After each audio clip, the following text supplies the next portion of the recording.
세계에서 가장 비가 많이 내리는 곳은 히말라야 산맥과 힌두스탄 평원 중간에 위치한 인도의 아삼주 지역이라고 합니다. 연간 강수량이 최대 23,000mm이고 평균은 5,000mm가 넘는다고 합니다.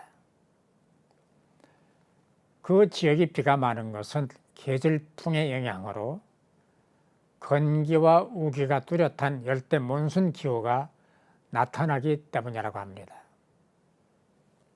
그런가 하면 세계에서 가장 비가 오지 않는 지역은 칠레의 아타카마 사막 지역으로 동서로 폭이 30km, 남북으로 길이가 1000km 정도로 긴 사막입니다.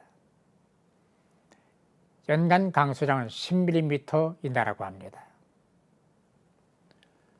아타카마라는 말은 버려진 땅이라는 뜻이라고 합니다.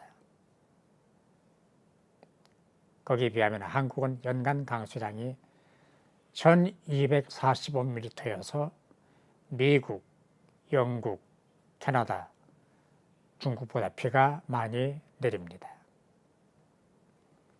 우리나라는 적당할 때 적당량의 비가 내리는 축복을 받은 나라이기도 합니다. 이스라엘의 경우를 살펴볼까요? 중동 지역도 비가 적게 내려서 물이 부족합니다. 연간 강수량은 770mm로 세 차례 나누어 비가 내린다고 합니다. 10월에서 11월에 내린 비를 이른비라고 합니다. 여름 동안에 말랐던 땅을 적셔주는 정도지만 이 비 때문에 메마른 땅이 부드러워지고 농부들은 땅을 파고 씨를 뿌립니다. 12월에서 2월 사이에 내리는 비를 장맛비 혹은 겨울비라고 합니다. 이때 본격적으로 비가 내립니다. 천둥과 번개를 동반한 소낙비도 이때 내리고 계곡마다 급류가 흐릅니다. 그리고 3월, 4월에 내리는 비를 늦은 비라고 합니다.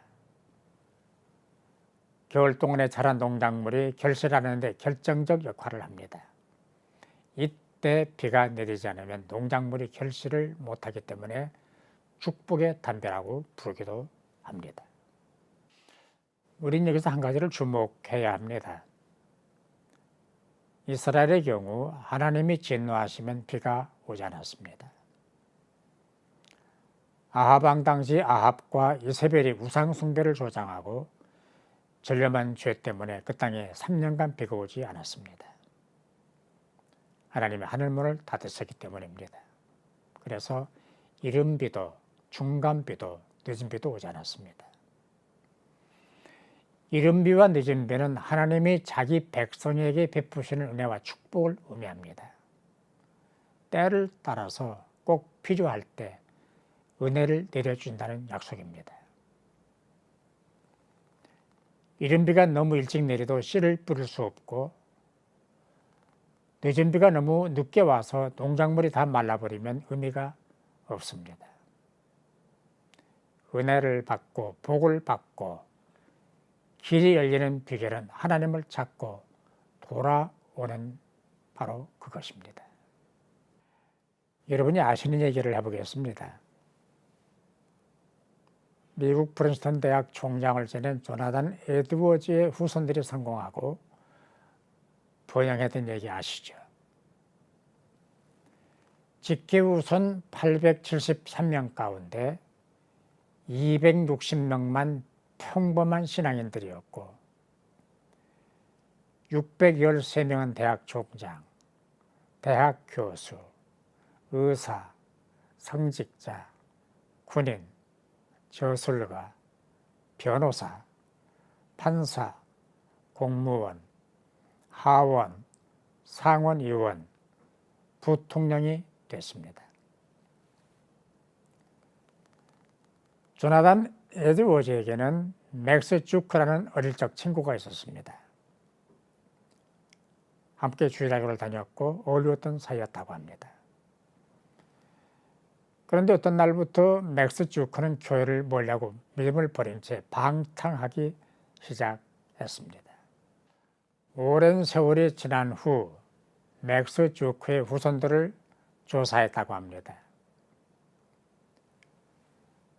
그의 후손 1290명 가운데 유아기에 사망한 후손이 309명, 거지 310명, 불구자 440명, 매춘부 50명, 도둑 60명, 살인자 70명, 그럭저럭 사는 사람 53명이었다고 합니다. 뭘 말합니까? 신앙은 자신에게는 물론 후손에게도 구원과 복을 준다는 얘기입니다.